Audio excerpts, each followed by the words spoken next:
Welcome back guys to Tech Balance, and this is episode 6.1 of the ccna course. We are going to learn about the different types of ports that can be configured in a switch, and there are two, namely access port and trunk port. So the type of port specifies how the switch determines the incoming frame's VLAN. And let's start with access port. So what is an access port?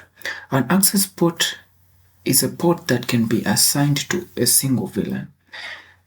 So let's take a look at our setup over here. So this over here, and this over here, and this over here, those are these ports. These ports are the access ports. Access ports are connected to the devices that connect to the switch. What about trunk ports?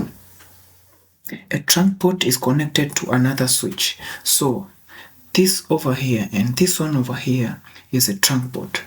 So remember, trunk ports are connected to the switches, but access ports are connected to the devices that connect to the switch.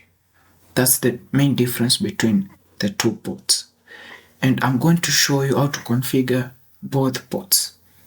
Thank you guys for your time. Don't forget to like and subscribe to our channel if you want to know more about ccna configurations. And if there are any questions, don't forget to comment down on the comment section. Thank you guys for your time. See you in the next one.